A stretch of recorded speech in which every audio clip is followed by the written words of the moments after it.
All right, good morning, Pittsburgh Unified School District parents and families. Thank you for joining us this morning. I do want to let you know that this session is being recorded. This morning, our topic is child passenger safety education. And joining us this morning is Ms. Jessica Racinos, certified child passenger safety technician, joining us from Contra Costa Health Services. Before we go ahead and get started, for any parents that are wanting translation, if you can please select the small button at the bottom of your screen that looks like a little globe and says interpretation, and then select Spanish. It may also look like, if you're accessing from your cell phone, it may look like 3 small dots and say more. You can select that and then select interpretation and then Spanish. Muy buenos días, gracias por acompañarnos esta mañana para nuestro taller. Si usted desea la presentación en español, si por favor puede seleccionar donde dice interpretación en la parte de abajo de su pantalla, se mira como un globo pequeño y dice interpretación. Si está mirando la presentación por medio de su celular, puede ser que se mire como 3 puntitos y dice more o más. Si puede seleccionar esos puntitos y luego seleccionar interpretación y luego el idioma del español.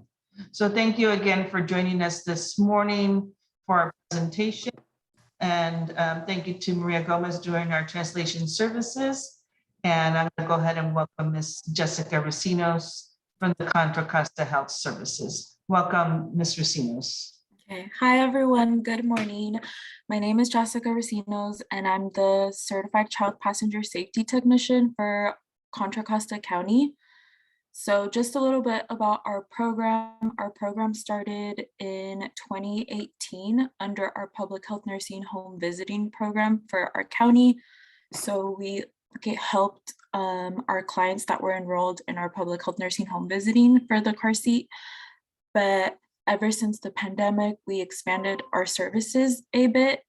So now we're going back into helping both the community and also the clients in our program, but I'm currently working part-time in the program, so my availability is a little bit limited. But let me go ahead and give you some basic information of our car seat program. So it is estimated that the leading cause of death and injury among children ages 1 to 13 years old is because of motor vehicle accidents. About 3 in 4 car seats are installed incorrectly. A study by the CDC in 2010 found that more than 618,000 children ages 0 to 12 rode in vehicles without the use of a child safety seat or seatbelt at least some of the time. Most of the time, it is estimated that accidents happen the closer you are to home, and that might be because you think it's a short distance, so you think it might be okay to just drive without buckling up properly since it's just a short distance. Every state has a different car seat law. Our California car seat law is that children under 2 years old must be rear facing unless they weigh 40 pounds or more or are 40 inches tall or more before age 2, then you can switch them to forward facing before age 2.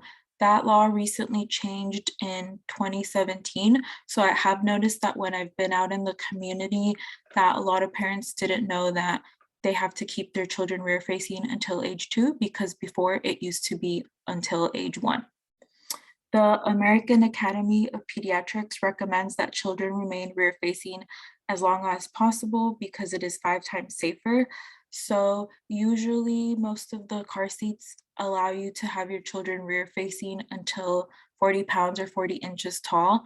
And usually they'll turn age 2 before they reach either the weight or height. So they could be age 2 and still facing the back if that's better for them. I know sometimes it might look like their legs are all scrunched up, but it's still safer that way.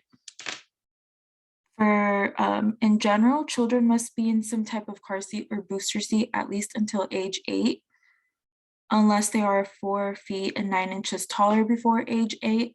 they do recommend that you keep children in a booster seat until about somewhere between age 10 and 12, depending on how fast your child grows. There are 5 steps that can help you, if you can see here at the bottom, determine the booster seat. So usually it's as long as they can stay with their back against the vehicle seat, their knees bend at the edge of the seat, the lap belt is on top of the thighs, not on the belly, the shoulder belt is between the neck and shoulder, and they can sit properly without slouching or playing with the seatbelt throughout the entire car ride. There are different types of car seats. This is just a graph that shows around the time that you can transition them from one to the other. So the rear facing car seat, usually they start off with the infant only car seat, which I'll go into detail in the next slides. And that's usually between birth until age 3, depending how the weight and height limit for the car seat is.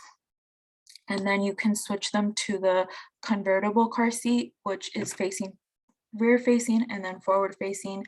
And then there's also the harness booster, a high back booster, and a backless booster, and then the seat belt. So a common question that we get is how to choose the correct car seat. You want to choose the car seat that fits your child best based on your child's age, height, weight, and developmental level. You always want to make sure that the car seat you buy or use for your child is in regulation with the Federal Motor Vehicle Safety Standard. So you'll always see a sticker that says FMVSS 213. For the infant only car seat, it's from newborn until a year old, depending on how fast the child grows. They used to start at 5 pounds, but recently, because there's been more babies who are born prematurely, they start off around at 3 or 4 pounds, depending on the car seat manufacturer. You can only use them in rear facing mode. Some of the car seats allow you, for the infant one, to install it without the base, since usually the base stays in the car, and say the person who has the car where the base is installed, but you only have the car seat itself, you might be able to install it. You just have to read the car seat manual. The biggest thing with the infant car seats is that they're installed at the correct recline angle. So every car seat has a different requirements. Usually on the infant base, you'll see a little bubble and it'll tell you that it needs to be in a certain color between 0 to 3 months. And then from 3 months onward, it can be in a different color. And that's to help with, you don't want it to be too reclined because it's really important, since babies' heads are they're not as developed yet.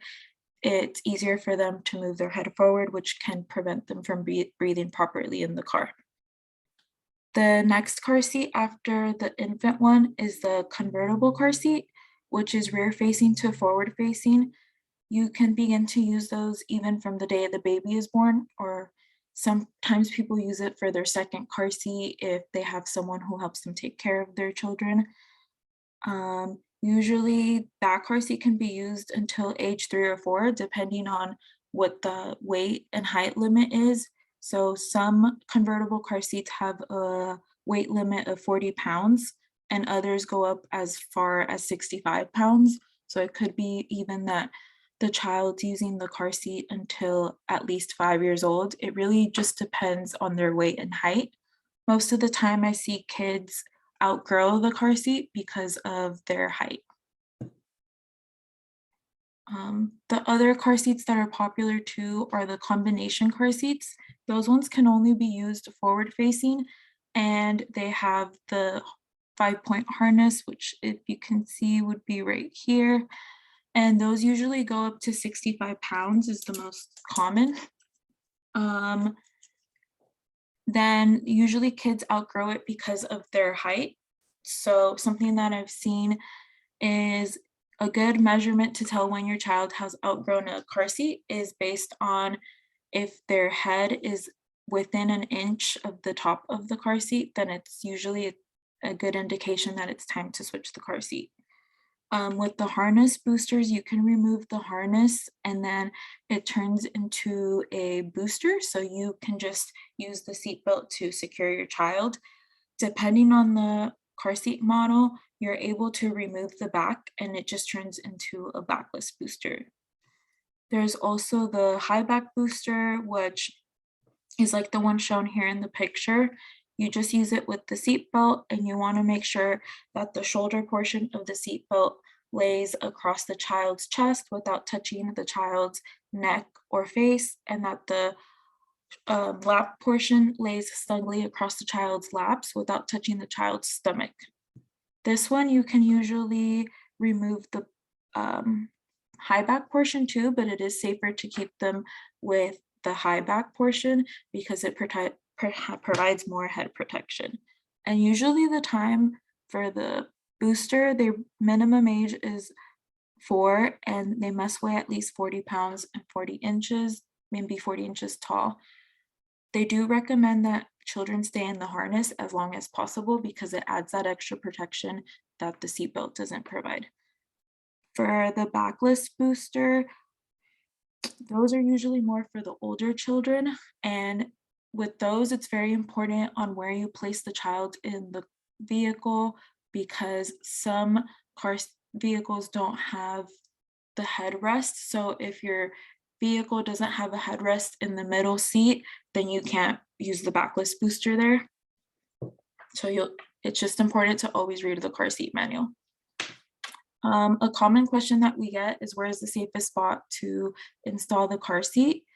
It's always important to check your car manual and the car seat manual before installation because you want to make sure that they both agree on where you can install the car seats. Usually the safest place is in the rear center, so in the middle, in the back, because in case of an accident, it's the furthest away from impact.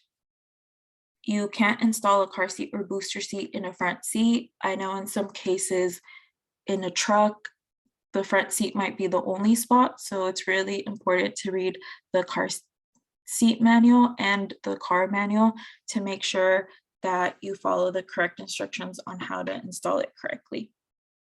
It's also important to consider who else is in the car because in the case where there's multiple children, for instance, say you have a 1-year-old baby and a 3-year-old and a 7-year-old, you might think that having the baby in the middle is the best spot, but you might want to put the 7-year-old who's probably using a booster seat in the middle because they have less protection since they're only using the seatbelt, where the 1-year-old and 3-year-old are still in a car seat using the harness as well. So there's 2 different ways that you can install the car seat. So the first way is with the vehicle seatbelt, and the other way is called latch, which is lower anchors and tethers for children, which I will show you pictures in the following slides. So you can never use both methods at the same time. There are a few car seats that do allow you to use the vehicle seatbelt and latch, but you have to read the manual and make sure that the car seat also allows it, but it's very rare. They are both safe to use. Common question that I get is which one is the best method, and they are both equally safe. It just depends which one's easier for the parent to use for installation and which one provides the best seat. In some cases, the car seat manual or vehicle manual will tell you which one they believe provides a better fit. So it's important to read that. And cars from 2002 and newer are equipped with latch, but car seats before 2002 may or may not have latch. It depends on the vehicle because it wasn't a requirement until 2002. With the seatbelt, there's different ways that you can lock the seatbelt. The most common one is the automatic locking retractor. So usually you take out as much as the seatbelt as you need and you pass it through the car seat's seatbelt path, which they usually have labels to tell you which path to use when it's rear facing or forward facing. And then you install it, and then it'll show you how to do so. I'll also provide a link in the chat so you guys can watch a video in English and Spanish of how to install the car seat. The most important thing is that when you connect the seat belt, it's that you remove the seat belt from the retractor, which is located at the top. And if someone else can help you put pressure in the middle, what you're doing is just locking it so that the car seat doesn't move more than 1 inch from side to side nor front to back at the seatbelt path. So in this picture at the top, this where it says retractor, that would be what you are taking out, and then you slowly let it go back and it makes a little noise which signifies that it's locking. For a latch, usually they're located in the two rear sitting positions in the car.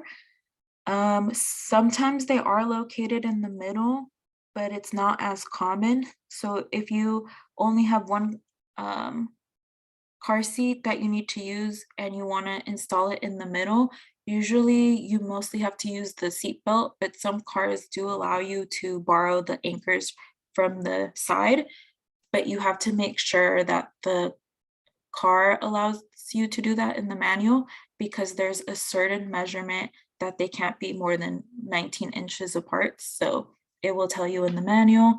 And if you do use latch in the middle because it allows you to, then it means that you can't use latch on the other two because you can't have more than one hook at a time on the little anchors. In some cases, if you do use latch for forward facing, but then your child is 40 pounds or 55 pounds, the car seat manual might tell you that it no longer supports you using latch, so you would have to only use the seat belt. So that's very important to read in the manual as well. Tethers are commonly found in car seats that are forward facing, whether that's the convertible or the harness booster. They help to protect in case of an accident. They help prevent whiplash, and they help reduce forward head movement by 4 to 6 inches. So these are the different places that they're located. So usually in like sedan cars, they're located right behind the headrest, and there's a little sign that matches the tether on your car seat. Usually in SUVs, they can be located anywhere from the top of the ceiling of the car to anywhere like directly in the back or at the bottom of the car seat. For the harness, it's a common thing that I see. So you always want to make sure what's the best fit for the child to be safely secured. So for rear facing, the harness straps need to be at or below the child's shoulders. For forward facing, the harness straps need to be at or above the child's shoulders. You always want to tighten the harness straps once the child is buckled in, and you never want to secure the child with like a thick jacket, because then you are falsely securing the child. So usually you want to make sure that the child sits all the way back and nothing is behind the child. In some cases, if you feel that, like this is common for infant car seats, that your child looks like there's a lot of space, if you check with the car seat manual, they usually allow you to roll up some towels or blankets and you can put it on the side of the baby to provide a more tight fit, but you just want to make sure that that's allowed. Some infant car seats come with accessories, and they usually have a weight limit of 11 pounds, and then you have to no longer use them. For another common thing I see is where the arrow is pointing, the retainer clip, it's very important that it's at the armpit level, and it usually has a little picture on it where it shows you where they want you to put it on the child. And then once you tighten up the harness, you just want to pinch it to make sure that it's snug and that there's no slack. So just some installation tips. You always want to make sure to read the vehicle manual and car seat manual before installation. Only use approved accessories by the child restraint manufacturer. Something I commonly see is people use mirrors, and they're usually not allowed to be used, or if they are, usually they recommend that you buy the same brand as the car seat you are using, because that means that they tested it and they believe that it is safe.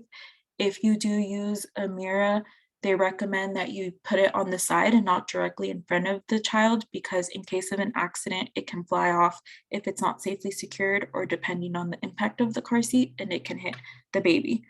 Hanging toys are not usually recommended because also in case of an accident or a sudden stop, if they're not safely secured, they can hit the baby. And just again, that the car seat should not move more than 1 inch from side to side nor front to back at the seatbelt path.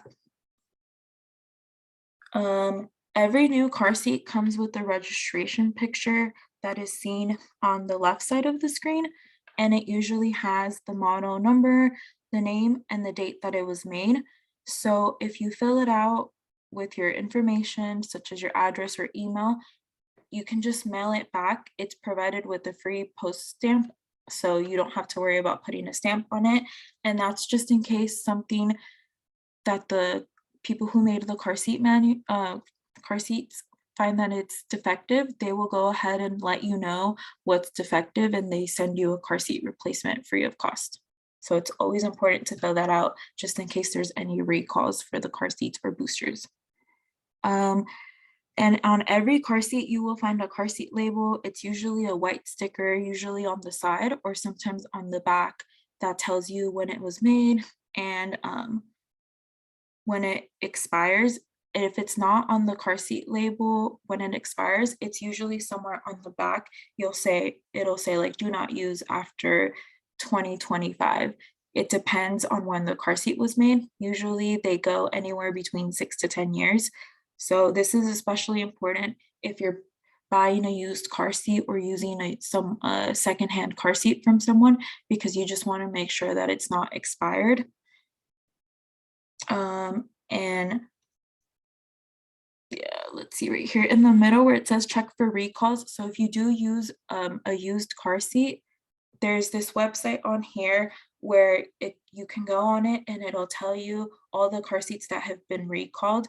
So when you get a used car seat, it's really important to make sure that it's not expired, that it wasn't in an accident, and then it hasn't been recalled. And you want to make sure if there's any missing labels or broken parts on the car seat, then you can't use the car seat.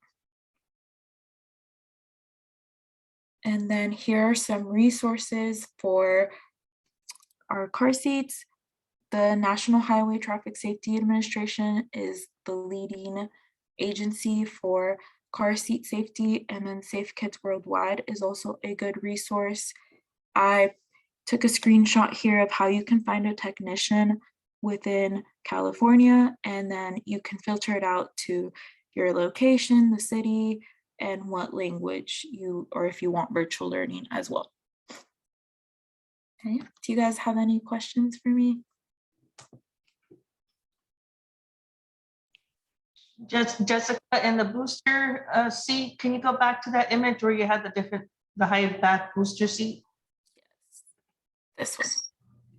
Yeah, so on that one, in the high back booster, if a child is, there it says the minimum age is usually age 4 and weighs at least 40 pounds and 40 inches tall.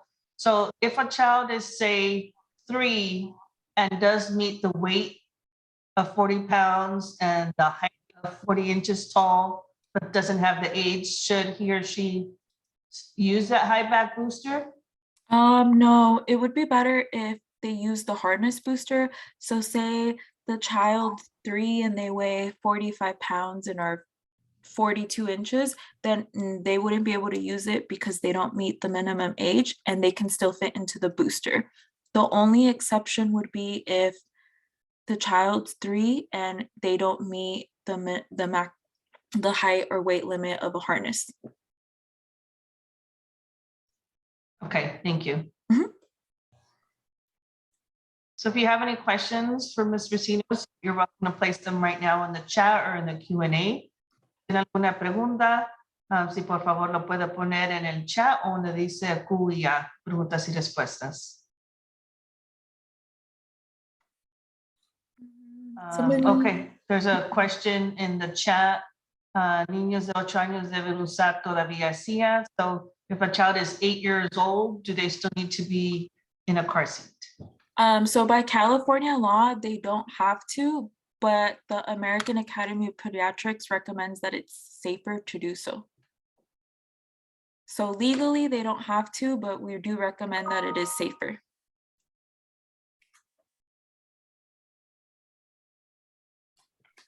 So in that situation, perhaps like a booster seat? Yeah, so if they weigh under 100 pounds and are still not 4 feet 9 inches, we would highly recommend that they still use the booster, even though they are over 8. All right, thank you. Mhm. I see a parent has the raise hand feature. We're not using the raise hand feature. If you want to place your questions in the Q&A or in the chat, and we can answer your questions. Okay, there's a question in the chat. Mi hija tiene 5 años, pero pesa más de 65 libras. ¿Puede usar el booster? So her daughter is 5 years old, but weighs more than 65 pounds. Can she use the booster? Yes. Since she is 5, depending on her height, the high back booster might be better than the backless booster, just to provide the extra head protection. All right, thank you. You're welcome. So if you have any questions, if you could please place them in the Q&A or in the chat is fine.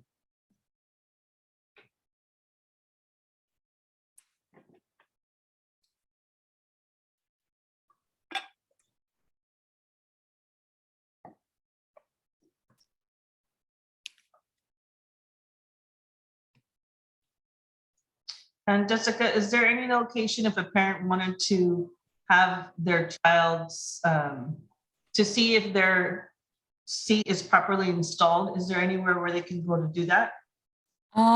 So I'm gonna provide my contact information and I can try to schedule them. But besides me in our county, we don't really have any other car seat technicians. I do know that First 5 offers car seat inspections, but I believe you have to be enrolled in their program. Okay, thank you. But like in April, I should be a little bit more free. So I'll go ahead and include my information right now on the chat. And then if people want to just call me for simple questions, I'm more than happy to do that as well. Okay, great, thank you. So I have 3 questions here. One is from a parent. It says, my daughter is 4 years old. Her weight is 35 pounds, but her height is 40 inches. Can she use the booster seat? Because she doesn't meet the minimum weight, it would be better if she's in the harness booster and she does meet the minimum weight and height for the booster. All right, thank you. And then a parent asked if you could review the requirements for the backless booster. For the backless booster? Yeah. So for the backless booster, it's usually the same as the high back booster, age 4, 40 pounds and 40 inches. The only difference is that where you install the backless booster is different because you usually can't install it in the middle seat if the car that you are using doesn't have the headrest. But I believe that the newer cars now, they all have a headrest in the back. It just depends. Okay, thank you. And then there's another question. It says their son is 7 years old, but is a little bit on the heavy side. He's 120 pounds. Does he need to be in a booster? That he's pretty tall for his age. Because of the weight limit, most boosters only go up to like 110 pounds. So he would be okay with the seatbelt because I don't think that there's a booster that would fit his weight. All right, thank you. All right, and Jessica put her contact information in the chat, and her best days to contact her are Tuesdays and Thursdays, and her phone number again is in the chat.